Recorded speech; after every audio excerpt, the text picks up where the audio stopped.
Bonjour à tous, ça fait du bien de vous revoir. Bonjour aussi à tous ceux qui sont devant leur écran à l'étranger.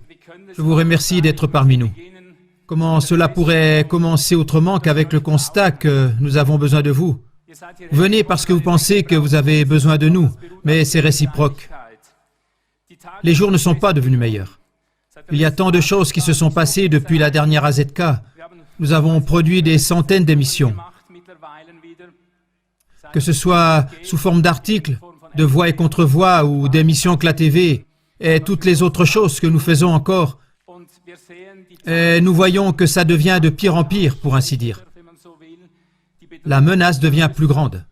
Et pour nous, c'est important d'aviser de plus en plus une coalition et de reconnaître de plus en plus que nous avons besoin les uns des autres. Et ça, je voudrais le dire au début de cette grande journée. Je me trouve ici et je vous regarde. Et tout d'abord, je regarde les conférenciers que nous avons chaleureusement remerciés d'être venus. Nous avons besoin de chacun de vous. Nous avons besoin d'encore beaucoup plus de conférenciers.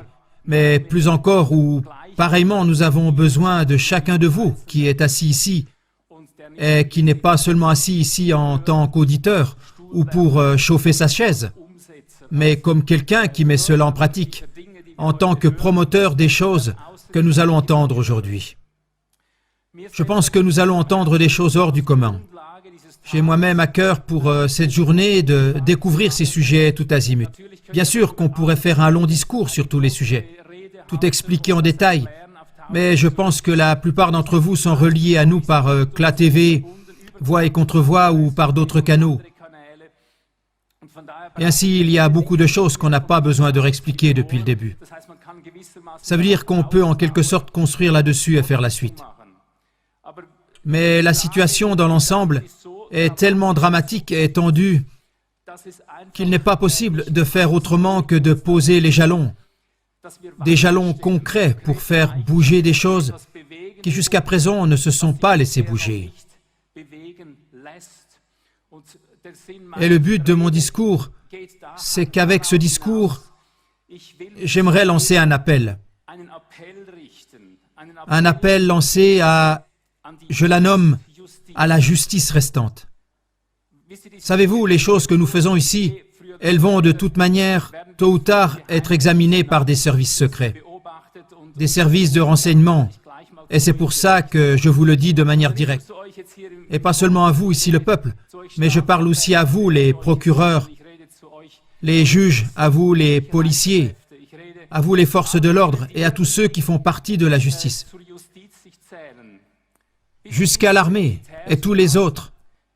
Nous lançons un appel à la justice restante, ou pour mieux dire encore, à la justice véritable.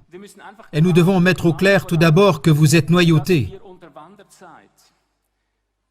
Dans les médias, nous sommes attaqués comme théoriciens de conspiration, alors que nous avons produit à nos propres frais des milliers d'émissions,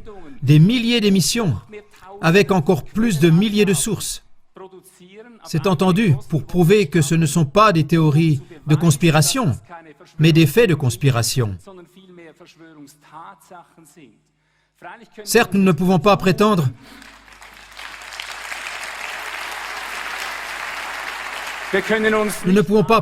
clarifier toujours toutes choses et ne pas faire de fautes. Ça, nous ne pouvons pas le prétendre. Nous faisons tous des fautes. Mais nous aimerions mettre au clair que nous nous tenons ici en tant que peuple. Nous nous tenons ici dans un courage civique. C'est comme ça qu'on appelle cela en Suisse. C'est le courage du peuple. Il existe une loi, et ça, vous les procureurs et vous les juges, vous le savez très bien, qu'il existe une loi. La protection de la Constitution, elle n'est pas seulement là pour surveiller le peuple, mais le peuple est là aussi pour surveiller la Constitution. Et pour surveiller ses gardiens, les autorités. Nous vous disons clairement que nous faisons cela ici. Nous faisons ces choses ici, parce que la loi nous impose entre autres que lorsque ça déraille, lorsque nos constitutions sont noyautées, lorsque la justice est noyautée, que des choses sont faites qui ne fonctionnent pas, et que l'État et ses forces de l'ordre ne fonctionnent plus, alors la résistance est un devoir. C'est comme ça que c'est écrit dans la loi. Donc nous agissons selon la loi, et cette loi n'existe pas seulement en Suisse, Elle existe tout autant en Allemagne, et j'aimerais dire qu'elle existe aussi dans tous les pays. Et le peuple ne veut pas être gouverné par des gens à qui il ne peut plus obéir, qui ne sont plus des représentants du peuple, mais des écraseurs du peuple. Voyez-vous? Et nous prouvons avec des milliers d'émissions et d'articles que vous êtes infiltrés, vous là-dehors. Vous avez de faux juges, vous avez de faux procureurs, de faux ministères publics, vous avez de fausses personnes dans la police, des fausses personnes dans l'armée, qui n'ont aucun autre but que d'infiltrer le pays entier, de le soumettre, de le chambouler ou de le mettre hors de sa trajectoire, de le dénationaliser et de faire toutes sortes de choses qui sont contre nos constitutions. Pour nous, la résistance est devenue un devoir et nous agissons ici en accord avec la loi, mais nous n'avons pas l'intention de faire un putsch. C'est ce que je veux mettre bien au clair une fois pour toutes avec cette introduction. Notre appel s'adresse à la justice restante et nous disons « Allez, n'attendez pas plus longtemps. Ne provoquez pas plus longtemps que le peuple dégénère de plus en plus et que ça en vienne à des révolutions dans tous ces pays où cela est attisé. Et nous savons qu'ici aussi en Suisse, en Allemagne et partout, il y a la tentative de nous diviser, de nous attiser, de nous monter les uns contre les autres, de nous pousser à faire des révolutions, à renverser le gouvernement, à faire toutes ces choses. Et c'est précisément ce que nous ne faisons pas. Vous avez bien compris, mes chers? C'est précisément ça que nous ne faisons pas, parce que nous avons compris cette stratégie. C'est pour cela que nous ne le faisons pas. Nous ne faisons chuter aucun gouvernement. Nous les soutenons. C'est la différence. Mais j'aimerais clarifier des choses maintenant. J'aimerais parler en allégorie, en image, en comparaison. J'aimerais citer la loi suisse et mettre de nouveaux contenus sous les titres qui sont écrits.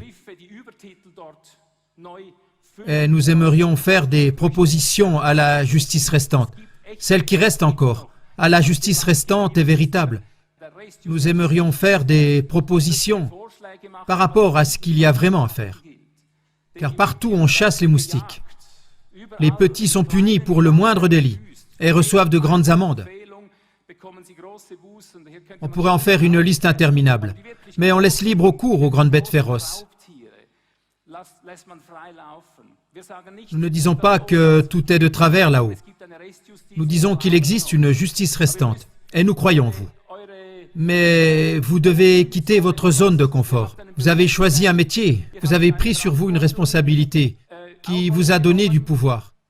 Et vous abusez de ce pouvoir si vous ne faites rien contre cela, et vous le savez très précisément. Vous le savez à travers des milliers d'émissions, et vous n'avez pas bougé le petit doigt. Vous poursuivez les plus petits pécheurs. Vous me poursuivez pour des choses qui n'ont même pas été dites et par rapport auxquelles je me suis tu. Je suis persécuté par vous pour cela. Oui, des choses que je n'ai pas dites, dont des milliers de témoins attestent que cela n'a jamais été dit, ce qui a été prétendu. Je me suis tu à ce sujet. Pourquoi? Parce que cela n'a pas été dit et pour cela je suis puni. Et les milliers d'émissions qui dévoilent des criminels graves, c'est-à-dire des bêtes féroces, et donc pas des moustiques, ceux-là, vous les laissez indemnes. Vous laissez passer, ça ne peut pas continuer comme ça, ça ne peut pas continuer comme ça. Je vais vous faire une proposition aujourd'hui, devant ce peuple, des choses qu'il y a à faire.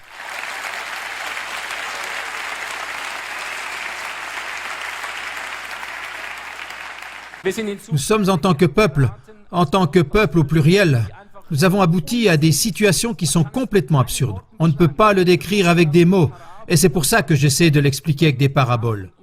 Je vous ai amené quelques images pour qu'on comprenne mieux, des comparaisons pour mieux réfléchir à ce que nous faisons en tant que peuple. Je veux faire une comparaison. Personne d'entre nous n'accepterait, si tu entres dans un magasin ou si tu signes un contrat de travail normal, si tu achètes un pain ou quelque chose d'autre, tu n'accepterais jamais qu'un vendeur te mette n'importe quel contrat sous le nez, sans te dire les contenus clairs et contraignants, et que tu devrais simplement signer. Tu n'accepterais pas d'acheter des choses pour lesquelles on ne te donne pas de prix fixe, mais où tu devrais signer à l'avance. C'est pas vrai, ça? Personne n'aurait cette idée. Mais dès qu'il s'agit, par exemple, de notre retraite, nous faisons de telles idioties. Alors nous signons des contrats où nous remarquons seulement des dizaines d'années plus tard que nous payons des sommes énormes pour un bout de pain, par exemple. C'est une image que je donne. Je te pose la question. Si pendant 40 ans, je parle aux retraités parmi nous, s'il y a 40 ans ou 45 ans, je ne sais pas, quand tu as commencé avec tes cotisations, si à l'époque on t'avait dit clairement quel serait le montant de ta retraite ou de ton SMIC ou de ce que tu reçois, ce qu'ils reçoivent en Allemagne, c'est catastrophique. Vous les Allemands, vous devez vraiment vous serrer la ceinture. On dit toujours que vous êtes un pays riche, mais où va tout cet argent? Est-ce que tu aurais signé, toi, il y a 40 ans, tu comprends?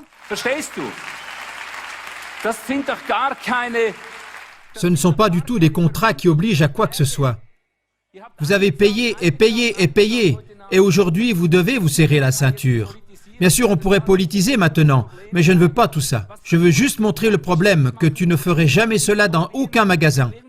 Tu ne tolérerais jamais si tu achètes quelque part des tomates et que le vendeur de tomates te donnait le ticket de caisse, mais qu'au préalable, il ne te montre pas le produit, n'est-ce pas? Mais quand il s'agit de nos politiciens, nous sommes habitués à ce qu'ils nous vendent des choses que nous n'avons jamais vues. Vous comprenez de quoi je parle?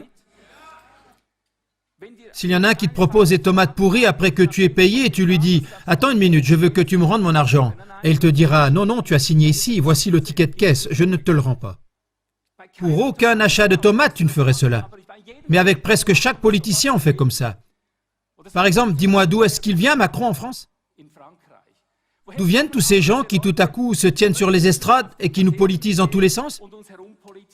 Tu pourrais me nommer des centaines de personnes et je te demande, as-tu jamais vu leurs produits avant qu'ils ne viennent là pour être tes représentants du peuple? Ce sont des gens complètement inconnus. Que ce soit en Ukraine, prends n'importe quel pays du monde. C'est partout pareil.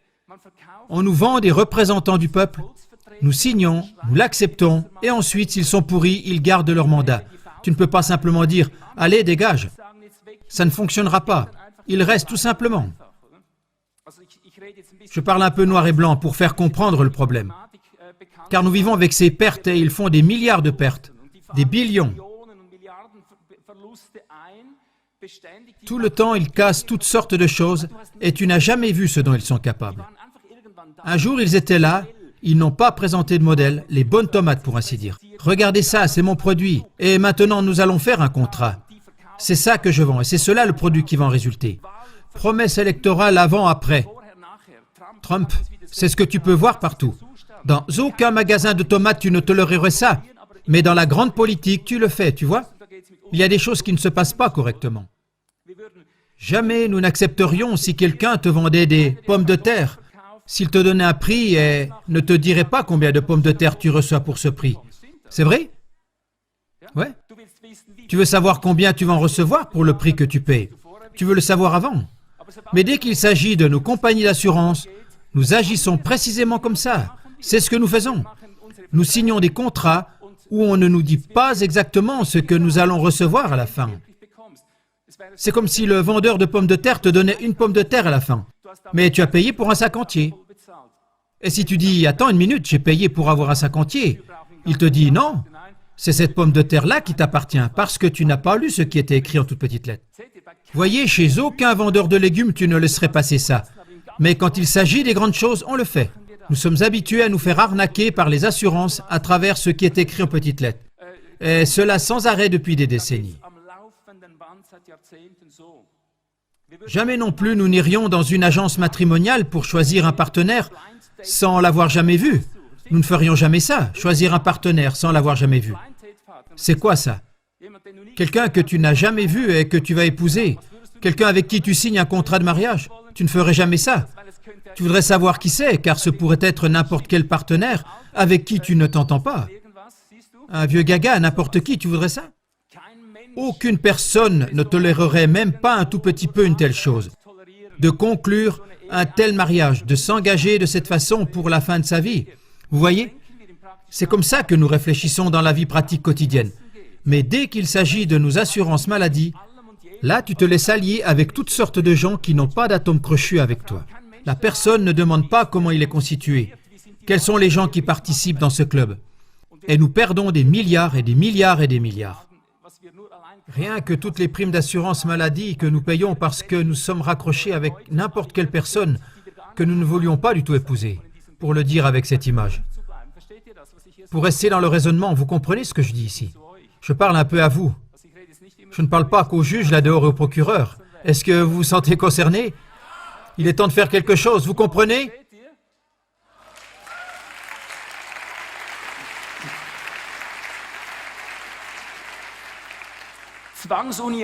Une union forcée. Et toutes ces choses sans que tu puisses faire quelque chose, sans que tu puisses y changer quelque chose. Sans arrêt, nous nous laissons imposer de telles choses, des choses que nous ne ferions jamais dans le quotidien. Jamais non plus nous ferions la location d'un appartement très cher ou d'une maison, et puis y aller et constater qu'il y a une douzaine de je ne sais quoi, de quelconque Africain, Albanais ou du Kosovo ou des Libanais qui y vivent déjà. Nous irions là-bas et nous dirions « Attends, j'ai loué cette maison pour beaucoup d'argent. C'est ma maison maintenant. J'ai le droit que ces personnes soient hors de la maison et pas dedans. » Personne d'entre nous ne tolérerait ça, n'est-ce pas? Mais nous le tolérons avec toute notre politique d'immigration, avec tout ce que nous faisons. Et si ça ne nous plaît pas, on nous dit « Bah, tu peux quitter le pays, ça ne te convient pas. Tu peux déménager, ça ne te convient pas. » Vous comprenez? Lors d'aucun achat ou location de maison, on ne tolérerait une telle chose. Mais quand des peuples entiers viennent dans la maison de notre patrie, nous le tolérons. Et nous n'allons pas au fond de la question qui provoque de telles contradictions, de telles choses qu'on ne ferait jamais à petite échelle. Pourquoi le ferait-on à grande échelle? Vous savez, parfois j'ai l'impression que pour ne pas être puni, un crime doit être suffisamment grand. Je voudrais te donner des exemples. Je te tutoie, c'est bon comme ça, oui? Je dois parfois reposer cette question. Dans les faits, plus un crime devient grand, moins il est puni. C'est mon constat. Et ça fait quand même quelques décennies que j'observe les choses et que je les juge. Et je vais maintenant te présenter des choses, te montrer que c'est ainsi, et nous gardons en mémoire que je ne parle pas qu'à vous, le public ici. Mais je parle également aux juges et aux procureurs, à ceux qui ont le devoir de punir les véritables criminels et de ne pas poursuivre les petits moustiques pour des amendes de parking ou qui ont roulé un peu trop vite par mégarde et ces choses-là. Voilà ce qu'il y a à faire. Ça, c'est votre devoir. Et pour cela, vous devez sortir de votre zone de confort. J'aimerais maintenant prendre les titres du Code pénal suisse.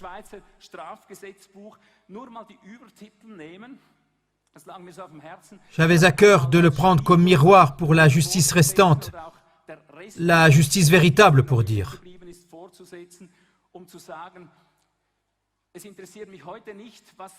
Aujourd'hui, ça ne m'intéresse pas de voir tous les détails qui sont écrits sous ces titres du Code pénal. Ce n'est pas le sujet du débat, les choses de ces bêtes féroces, de ces grandes choses dont j'aimerais témoigner maintenant. Ce sont les titres de la chancellerie fédérale à la date de 2017, titres 1 à 20. On va voir le premier titre. Pouvez-vous l'afficher sur l'écran? Infraction contre la vie et l'intégrité corporelle. Ça, c'est un premier titre. Infraction contre la vie et l'intégrité corporelle. Ça veut dire que si tu fais quelque chose contre la vie et l'intégrité corporelle d'autres personnes, tu vas être puni. Nous vivons dans une société où le profit va au-devant de la santé, où l'argent domine les humains. Ce n'est pas l'humain qui est au centre, mais le profit. Je pose la question, si c'est une infraction d'agir contre la vie et l'intégrité corporelle d'autres personnes, alors pourquoi n'y a-t-il pas de punition pour les opérateurs de la téléphonie mobile? Il a été prouvé 1000 fois par les scientifiques que ça va contre la vie et l'intégrité corporelle. Je vais simplement poser plein de questions.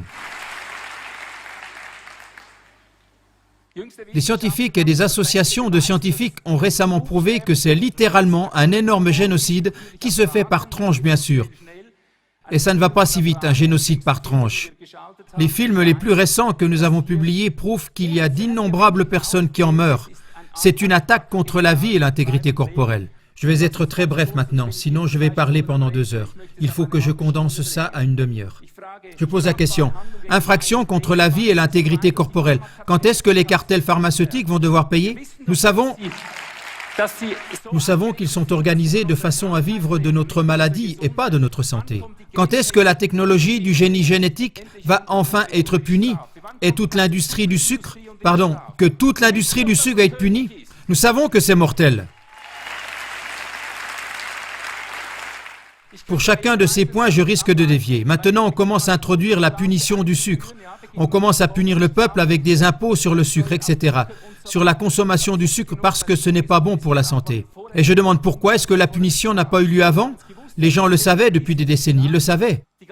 Tous les fournisseurs qui mettent des kilos de sucre partout, ils savaient qu'ils introduisaient un produit addictif pour que tu consommes plus. Tu vois, si je commence à dévier de cette façon, dans 2 heures, je parlerai toujours. Mais vous connaissez toutes ces choses, et donc je ne fais plus que tac, tac, tac, ok? Mais ce sont quand même les questions qui se posent. Deuxième titre. Infraction contre le patrimoine. En dessous, vous voyez les articles qui traitent de ce sujet dans le Code pénal. Si quelqu'un porte atteinte au patrimoine d'une autre personne, c'est une infraction. Mais qu'en est-il du système des intérêts sur les intérêts? Je redis cette phrase. Je pense que pour qu'il ne soit pas puni, un crime doit être suffisamment grand. Qui a encore en tête le calcul de l'expert financier Dirk Müller? J'aimerais rapidement tester cela. Et ensuite, nous voulons demander des comptes aux juges et aux procureurs et leur demander pourquoi vous ne punissez pas cela. Je vous pose la question, qui s'en souvient? Dirk Müller, expert financier, a donné l'exemple suivant. Si on avait donné une pièce d'or, 1 centime à Jésus dans la crèche, si on lui avait mis ça sur son compte épargne et qu'on ait donné des intérêts sur les intérêts pendant 2000 ans, quelle somme en aurait résulté? Nous pensons maintenant aussi aux capitaux que nous empruntons à la banque et que nous tentons de repayer avec les intérêts sur les intérêts. Quelle somme en aurait résulté après 2000 ans? Quelle somme aurait Jésus aujourd'hui après 2000 ans? Vous en souvenez? Dites-moi.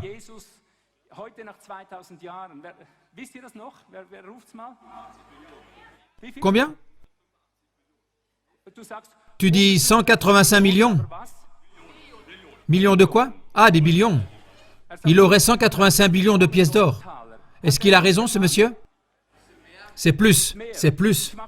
J'abrège, sinon ça va être trop long. Maintenant, écoutez bien, s'il vous plaît.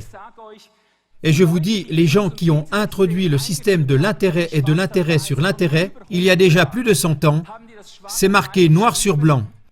Ils ont écrit noir sur blanc que le peuple ne comprendra pas ce qu'ils font, mais qu'ils le feront quand même. Un crime conscient. Ça n'a pas été fait par hasard, c'est avec calcul.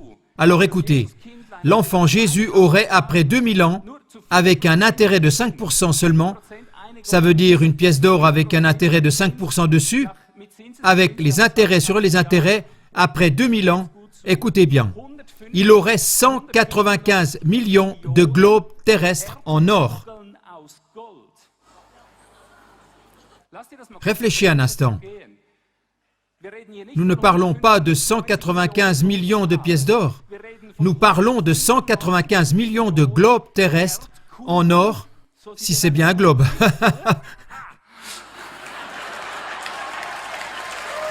195 millions de globes terrestres en or pur.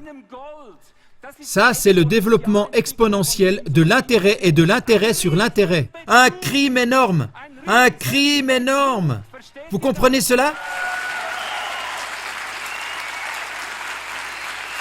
Ça, les gens le savaient. Ils le savaient.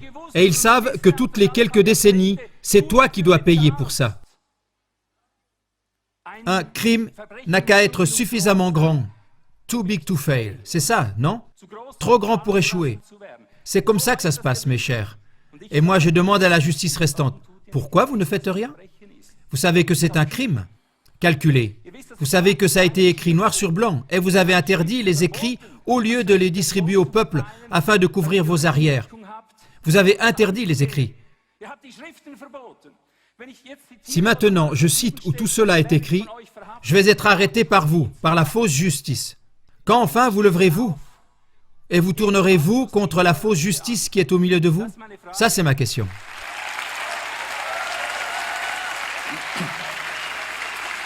Infraction contre le patrimoine. Là, je ne peux toucher que la pointe de l'iceberg. Maintenant, il y a les impôts pour l'environnement, le mensonge climatique, les radars. toute cette inflation d'amendes. On pourra en parler pendant des heures, toute cette surréglementation par les lois. Je dis simplement, réveillez-vous de l'état de choc, mes chers. C'est une infraction contre le patrimoine. Troisième titre. Infraction contre l'honneur et contre le domaine secret ou le domaine privé. Contre l'honneur et contre le domaine secret ou privé. Qu'en est-il des diffamations par le mainstream, tout le temps? Ce barbouillage de mensonges pendant des décennies, cette dénonciation, discrimination de personnes qui ne pensent pas tout à fait politiquement correct, qui ne pensent, ne parlent ou n'obéissent pas totalement en accord avec le politiquement correct. Voyez-vous, ça c'est un acte punissable contre l'honneur, contre le domaine privé et le domaine secret ou privé. Pourquoi est-ce que cela n'est pas puni sous ce titre? Toutes les sectes politiques et économiques nous forcent à penser comme elles, sinon nous sommes menacés. J'ai fait plusieurs films longs métrages. En ce moment, le dernier est en train d'être terminé. Du fait que je ne pense pas politiquement correct, je fais l'expérience que tout m'est coupé depuis des décennies et personne ne s'en occupe. Si je dépose une plainte, aucun service judiciaire n'est prêt à m'aider. On peut trouver n'importe quelle ordure sur le marché. Mes films, tu ne les trouveras pas. Mes 20 livres ou plus, tu ne les trouveras pas. Tu ne trouveras rien de moi nulle part dans le commerce. Pourquoi? Parce qu'il y a une infraction contre l'honneur, contre le domaine privé. Ça, c'est un fait. Et aujourd'hui, nous avons des gens parmi nous qui sont au début de cette carrière. Nous allons encore en entendre plus. C'est un sujet sans fond, mais nous devons avoir une coalition, et cela pas en première ligne avec le peuple ici présent, mais une coalition de la justice véritable et restante. Vous devez vous rassembler et vous occuper des réels crimes qui arrivent ici-bas, les grandes choses. Nous allons encore entendre parler de toute la surveillance qui est en cours. Nous allons aussi entendre parler de l'abolition de l'argent liquide. C'est un droit privé, c'est une infraction de vouloir supprimer l'argent liquide. Ça, j'aimerais le dire à l'avance. Mais maintenant, nous passons au quatrième titre. Crime ou délit contre la liberté. Contre la liberté, qu'est-ce que nous comprenons par là? Moi, je dis aux responsables de la justice restante ce que le retrait de la liberté veut dire. Vous savez ce que c'est? Je ne vois nulle part que ce soit puni de manière appropriée. Mais je dis tous ceux qui travaillent contre les pulsions naturelles, tous ceux qui abusent ou utilisent les pulsions naturelles des humains, ils font un vol de la liberté. Vous comprenez cela? Tous ces prétendus droits à une sexualité libre, un droit à la pornographie, ce n'est qu'un vol vaniteux de la liberté des humains, de l'homme et de la femme. Vous comprenez? Ils ne sont plus libres. Ils ne peuvent plus penser librement. C'est un vol de la liberté. Toute la légalisation des drogues, toute la promotion de la nicotine et des alcools, tous les films qui propagent ça sans cesse à l'écran, ça c'est un délit contre la liberté. Mettez-le dans cette catégorie car ce sont les très grandes bêtes féroces, les très grandes bêtes nuisibles qui détruisent notre peuple, et pas les petites choses qui sont souvent écrites et punies. Toute l'addiction aux médicaments qui est construite sur un calcul, des médicaments qui sont créés de sorte à produire des réactions en chaîne. Ça, c'est un vol de la liberté. Un vol qui est vraiment dramatique et qui nous nuit. Même chose pour toute la publicité qui utilise les pulsions naturelles des humains, qui domine les pulsions naturelles. C'est un vol de la liberté, parce que les gens ne sont plus libres de réagir et d'être comme ils souhaitent être, parce qu'ils sont dirigés par leurs pulsions. Vous comprenez cela? Ça, ce sont des crimes, mes chers. C'est une des plus hautes formes du vol de la liberté qui rend les humains esclaves. Et on pourrait aussi parler des dictateurs d'opinion et des délinquants qui en résultent. Là, on pourrait faire une liste interminable, mais je dis, ce sont ces choses qui nous nuisent vraiment. Ça fait environ 40 ans que nous sommes au service de gens qui souffrent de dépendance et qui cherchent à être libérés. Nous savons donc de quoi nous parlons, où la plupart des politiciens n'ont pas la moindre idée de ce qu'ils déclenchent avec leur politique complètement théorique. C'est une horreur, je vous le dis. C'est un crime contre la liberté. Cinquième titre. Infraction contre l'intégrité sexuelle. Il y a beaucoup de points qui se chevauchent. C'est un crime si on touche à l'intégrité sexuelle. Toute la sexualisation précoce est une infraction qui est promue par nos autorités. Ce ne sont pas des serviteurs de l'État. Ils pervertissent le peuple. Vous comprenez cela? Ce sont des actes punissables. Toute la pornographie avec des enfants. Bien sûr, tu vas me dire, oui, nous le savons aussi. Mais vous ne faites rien contre. Nous avons mis à la lumière des cercles de trafiquants et il est venu à la lumière que des revenus s'élevant à des milliards et des milliards sont générés rien que dans le commerce des enfants et personne ne bouge. Les ministères publics ne veulent pas s'y confronter. Les juges ne veulent pas s'y confronter. La justice, avec toutes les excuses pourries imaginables, il laisse ses enfants tout seuls. Tous ces cercles qui font du commerce avec les femmes et les enfants, on pourrait depuis longtemps les neutraliser. Et vous, là-haut, vous savez que dans vos cercles tout en haut, dans la politique, parmi vous les juges et les procureurs, vous savez que ce sont vos collègues. Vous le savez, vous de la police, combien de vos collègues en font partie, vous le savez.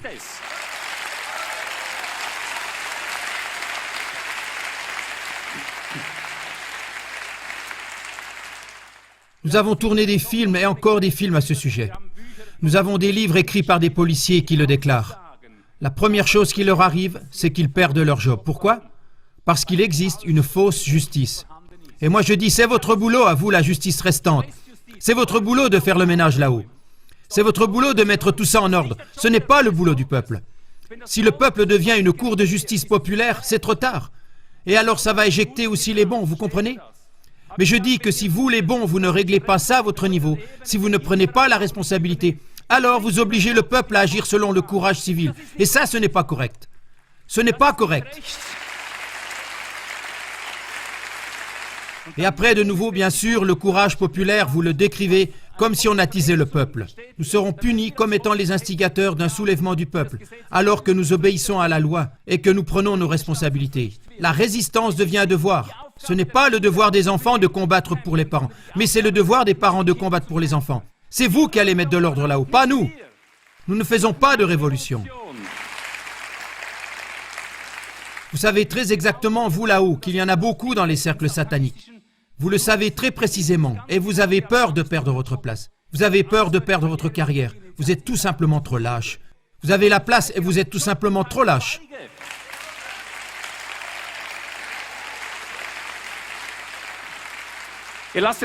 Vous permettez qu'il y ait de plus en plus cette propagande sadomaso. Pourquoi vous le permettez? Parce qu'il y en a beaucoup dans les sphères supérieures qui abusent de leur pouvoir, au lieu de veiller à ce qu'il y ait de l'ordre et la justice. Ils traînent dans les clubs sadomaso. C'est pour ça qu'il y a toute la glorification de ces choses, des rituels sataniques qui émergent de plus en plus de tous les côtés, qui deviennent visibles. Je dois continuer. 6e titre. Crimes ou délits contre la famille. Quand est-ce que quelque chose est un crime contre la famille? Moi, je dis que nous partons des pulsions naturelles. Il n'y a pas de plus grand crime que d'abuser des pulsions naturelles, que d'ignorer des pulsions naturelles. La nature a créé l'homme et la femme, et à travers cette relation, de nouveaux humains apparaissent. C'est correct? La nature n'a pas créé d'éprouvettes. Ce n'est pas vrai. Un droit à la famille, et celui qui porte atteinte à la famille, à cette institution naturelle, commet un crime, et je te dis, tout ce nihilisme du mainstream, cette dissolution de tout ce qui était bien auparavant, de tous les ordres de la famille, c'est un crime. Et je fais appel à la justice restante pour qu'elle punisse de nouveau cela comme crime, qu'elle se lève. Et vous avez une grande masse du peuple derrière vous qui vous soutiendront si vous faites cela. Mais vous devez le faire. C'est votre boulot ici aussi. Vous savez, je ne veux inciter personne à regarder la télé ou à regarder des films. Mais il y a 50 ans déjà, c'était dans les années 60, l'industrie du cinéma faisait partie des plus grands criminels de ce monde, dont font partie la télévision, le mainstream. Dis-moi n'importe quel film. Pour ceux qui ont déjà vu les films des années 60, regarde-les de cette perspective. C'était les mêmes personnes qui font avancer la destruction finale de la famille. Regarde un western comme Bonanza. Il y avait toujours une image détruite de la famille. Fais attention à ça. Dans la série Bonanza, un western, il y avait un homme sans femme avec ses fils. Si on prend l'oncle Bill, eh bien, c'était l'oncle Bill à la place des parents. Si c'était Tammy, elle était aussi quelque part toute seule. Si c'était Ginny l'envoûtante, il y avait partout des relations où il n'y avait pas de relation familiale saine. Et pareil pour Flipper le dauphin, pour Mary Poppins. Et là tu dis, ah mais c'était une famille en bonne santé, penses-tu? Non. C'était la glorification des crèches déjà à l'époque, des nounous, vous comprenez? Il y a un programme là derrière. Un crime, un délit contre la famille. Cela a décomposé la famille parce qu'il est écrit que la famille doit disparaître. Ta famille, c'est l'État. Et ça, ce n'est pas correct. Ce n'est pas correct. C'est un délit. Propager les adultères dans les films et partout comme si c'était normal, ça c'est un crime. Ça, on doit de nouveau le comprendre. Nous avons ainsi détruit nos sociétés. Cette vision d'horreur d'avoir des enfants dans presque chaque film qui est produit. Et d'un autre côté, cette propagation sans fin des crèches. C'est un crime contre les familles. Ça doit être puni et pas encouragé. Je ne veux pas entamer un discours sur les familles patchwork. Comme quoi c'est nécessaire aujourd'hui. Non, elles sont nécessaires parce qu'on a détruit ça et qu'en apparence, ça ne fonctionne pas autrement. Mais ça peut fonctionner différemment. Dès que la justice restante et véritable va se lever et dire « c'en est fini maintenant avec les crimes contre les pulsions naturelles. Maintenant, on protège de nouveau la famille. Il y a un homme, il y a une femme et à partir de cela, il y a des enfants. Et tout le reste, c'est un crime. Et je dis, il peut y avoir d'innombrables objections. On pourra de nouveau me reprocher d'être quelqu'un qui déteste ces homosexuels. Mais je vous dis une chose, si le jour vient où deux hommes peuvent vraiment avoir des enfants ensemble, pour de vrai, pas avec ces trucages bon marché qui sont propagés partout, si deux hommes ont des enfants ensemble, je change d'avis. Avant ça, je ne changerai pas. Avant ça, j'ai la loi de la nature de mon côté.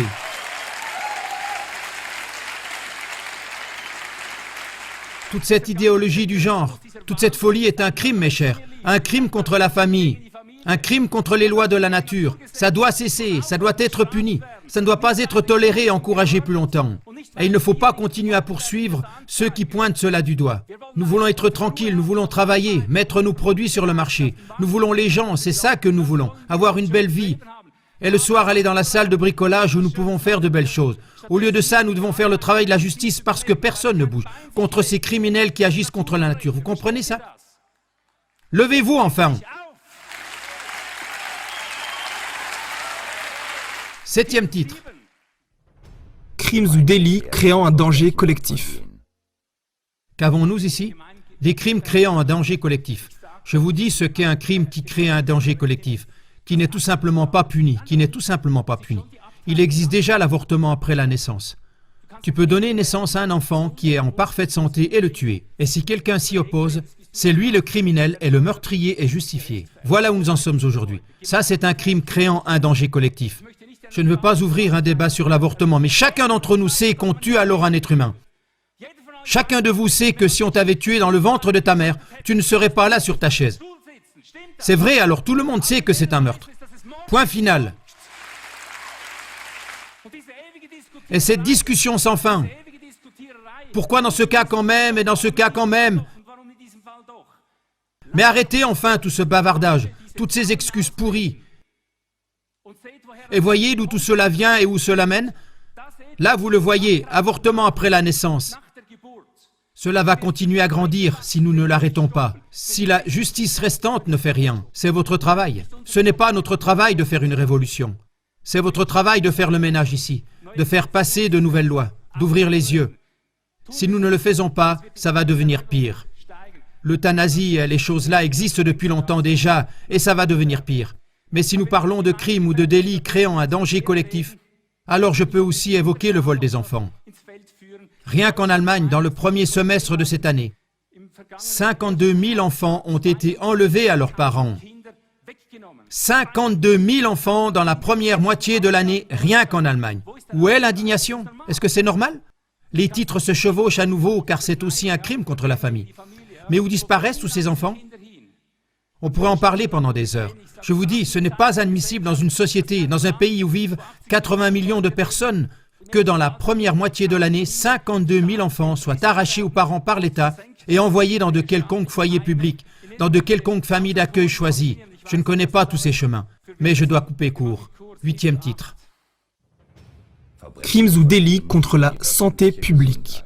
Celui qui porte atteinte à la santé publique est un criminel. C'est ça que cela veut dire. Qu'en est-il de la téléphonie mobile, de l'industrie pharmaceutique, du génie génétique? Ces gens, tu peux les mettre presque dans toutes les catégories. Presque partout, tu trouves de nouveau un indice qu'on n'a pas le droit de faire ça. Ce que ces gens font. Mais moi, je dis que c'est du génocide ce qui se passe là. La légalisation des drogues, c'est du génocide. L'industrie du sucre est un génocide. Toute l'histoire avec les chemtrails, qui est aussi niée de bout en bout, bien qu'il y ait des milliers de preuves. Tout ça, ce sont des crimes contre la santé publique. Nous pourrions montrer des centaines de preuves que ces choses existent. Maintenant, il y en a qui ont un peu peur et qui se sont rétractés dans certains domaines. Mais à d'autres endroits, en revanche, ils font des choses d'autant pire. Je dis, quand est-ce que cela va s'arrêter? 9e titre. Crimes ou délits contre les communications publiques. Peu importe ce qu'on entend par ce titre, ce qu'on entend par crime, j'aimerais élargir la liste et j'aimerais dire, quand est-ce que cela va enfin s'arrêter avec ces prix de stationnement exagérés? Ça, c'est pour moi un délit contre les communications publiques, quoi qu'on puisse comprendre autre chose par là. On devrait noter cela et dire, ça suffit avec ces choses-là. Ou bien aussi ces amendes qui pillent le peuple. Ça aussi, ce sont des délits. Vous comprenez? Des dissimulations de brevets. Et d'ailleurs, tout le système des brevets est un crime. Ça, vous devez simplement le comprendre. On doit penser différemment aujourd'hui. Je dis, ça c'est un crime. Le système des brevets est un crime parce que les brevets sont en fait quelque chose que l'on reçoit pour l'ensemble. Bien sûr qu'on peut discuter pour savoir où sont les limites. Mais nous savons qu'il y a des milliers de brevets pour les choses les plus précieuses qui sont dissimulées, tandis que l'on permet d'autres choses qu'on peut taxer lourdement. C'est un véritable crime qui est en train de se passer. Et je prétends qu'il y a beaucoup de responsables qui le savent, mais ils ne font rien contre. J'aimerais seulement donner une idée avec ces différents points. Venons-en au 10e titre. Fausse monnaie, falsification des timbres officiels de valeur, des marques officielles, des poids et mesures. La monnaie fiduciaire, de l'argent fait à partir de rien. Nous en avons entendu assez là-dessus. C'est de la fausse monnaie. Je dis c'est de la fausse monnaie, même si nous l'avons légalisée avec des trucages, des gages et des lois. Je dis que c'est de la fausse monnaie, et de là viennent toutes les difficultés. Les opérations boursières exonérées d'impôts. C'est de la falsification d'argent. Ce n'est pas seulement lorsque tu as une machine imprimée à la maison et que tu fais tes propres billets. Si tu trompes des gens sur des sommes d'argent, par quelque chemin que ce soit, même si c'est un chemin invisible, c'est un crime. La falsification de l'argent. Les opérations en bourse et toutes ces choses-là, les profits spéculatifs qui se chiffrent en milliards. Le petit paye sur chaque moindre bénéfice qu'il fait et les grands écrèment des milliards. Ça, c'est de la falsification d'argent. Simplement sur un autre niveau, d'une façon différente. Tous les pillages qu'il faudrait punir et qui sont faits au nom de l'aide au développement. Nous avons parlé de cela dans le Voix et contre-Voix 24 de 2017. Des aides au développement qui agissent comme des bandes de brigands camouflés depuis des décennies. On le sait et on ne fait rien. 11e titre. Faux dans les titres. Qu'est-ce que c'est qu'un faux dans les titres? Par exemple, les certificats climatiques. Ce sont de faux titres. Aujourd'hui, nous allons entendre pourquoi. Mais je peux te dire un faux certificat qui est bien plus grave encore, parce qu'il s'agit d'un faux au moyen d'un contrat avec l'État, au moyen de la Constitution. Et c'est tout ce... J'ai tendance à dire, ce maudit mensonge de la démocratie qu'on nous ment constamment, qu'on nous fait croire constamment que nous vivons dans un système démocratique. C'est peut-être vrai, mais que ce système démocratique est infiltré par ce qu'on appelle la 4e puissance de l'État, les médias, qui sont la première puissance, que nous ne participons qu'en apparence, mais que le résultat final arrive toujours inexorablement de la façon dont cela a été planifié. Et cela pas de manière démocratique, mais plutocratique, ou peu importe. Nous l'avons prouvé en détail par milliers. Ça, c'est une falsification de titre. On nous vend une constitution au nom de la démocratie et on nous dicte avec la violence des dictateurs. Vous comprenez? Et les gens ne le comprennent même pas. Mais je dis, la justice restante est véritable, comprend cela. Elle sait très exactement qu'il en est ainsi. Elle devrait faire le ménage. Pareil pour toute la tromperie concernant les demandeurs d'asile. Tous les réfugiés économiques, ça aussi, ça fait partie des falsifications. Toute l'histoire des sans-papiers. Il y a des gens qui tout simplement jettent leur passeport, qui sont accueillis dans vos pays, qui sont pris en charge, et ça coûte des millions. Moi je dis ça, c'est une forme de falsification de titre. En jetant ton passeport, tu as un faux titre, tu falsifies un document. Ne pas avoir de passeport alors que tu pourras en avoir un, c'est une falsification de documents, c'est simplement une autre forme. Ou bien rien que la tolérance des soi-disant médias de qualité. Je dis ça doit être puni en tant que falsification de titres. Ce ne sont pas des médias de qualité, ce n'est pas vrai. Nous le prouvons quotidiennement que ce sont des médias mensongers. Et j'ai tendance à faire un jugement global ici parce que nous le trouvons partout. Vous le comprenez, ça? 12e titre. Crimes ou délits contre la paix publique. Ici, on peut évoquer toute la propagande de guerre des médias du mainstream, toute la terreur de la population à travers des alertes aux épidémies, aux pandémies, toutes des choses inventées. Il y a beaucoup de choses inventées. Peut-être que l'une ou l'autre est juste, mais beaucoup est faux, c'est du mensonge. Toute la terreur climatique, toute cette horreur qui est mise en pratique ici. On pourrait dire 1000 choses de plus. Titre 12b. Génocide et crimes contre l'humanité. Et de nouveau, je dois parler de la téléphonie mobile, de l'industrie pharmaceutique et du génie génétique. Ça revient toujours, mais aussi la tolérance sans punition de l'OTAN, qui depuis longtemps est devenue une armée d'agression. Cela en fait partie. Un génocide, c'est un crime. Tout le printemps arabe, tous ces mensonges, toutes ces révolutions de couleurs, tout ce mélange des peuples comme stratégie, c'est un génocide qui est en train de se dérouler. Des peuples entiers meurent rien qu'à travers ces exercices qui sont en train de se passer, qui sont tous mis en scène et dont nous avons prouvé que ce sont des personnes provocatrices qui payent cela avec leur argent.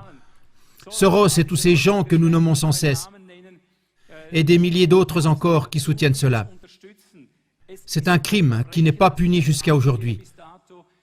On punit les petits poissons, ça doit cesser. La dénationalisation est aussi une forme de génocide. Tu détruis, tu assassines une ethnie, tu détruis un peuple, quelque chose qui tient ensemble. Et vous savez, tous ceux qui ont déjà fait de la plongée ont pu voir que les poissons jaunes nagent avec les poissons jaunes et les rouges avec les rouges, c'est vrai, n'est-ce pas? Les noirs avec les noirs. Toute la nature t'enseigne que même si ce sont tous des poissons, il y a quand même des groupes où ils sont reliés entre eux. Celui qui attaque cela, qui détruit ça, qui va contre cela et veut les mélanger, que ce soit à travers des révolutions de couleurs ou peu importe, il détruit des peuples. Vous comprenez? C'est une forme de génocide, même si tu ne tues pas directement les gens. C'est à ce titre qu'il faut le punir. Vous savez quoi? Je vais simplement m'arrêter ici. Sinon, les autres n'auront plus le temps. Ça doit suffire. Ça doit suffire. Il y a encore quelques autres titres. Mais je vais terminer avec ça, et cette journée est là pour reconnaître que nous sommes sur une voie totalement fausse. Nous devons nous unir en tant que peuple. Mais pour résumer, il s'agit d'activer la justice restante, la justice véritable, afin qu'ils prennent leurs responsabilités.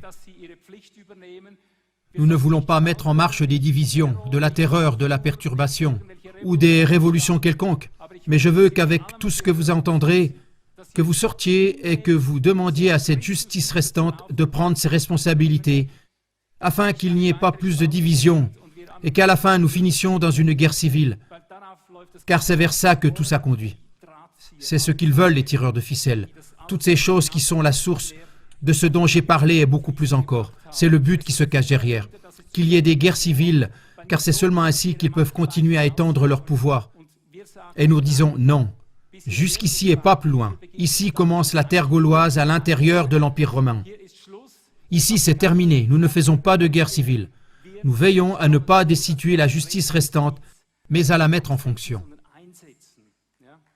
À la faire monter, à faire appel à elle jusqu'à ce qu'elle fasse quelque chose. Et ils doivent sentir qu'ils ont beaucoup de gens qui les soutiennent, qu'ils ont des peuples entiers derrière eux, afin qu'ils aient le courage d'entreprendre quelque chose contre tout cela. Voilà, j'ai terminé. Maintenant, nous allons entendre une chanson, on va se calmer un petit peu et je vais annoncer la première, la deuxième conférencière.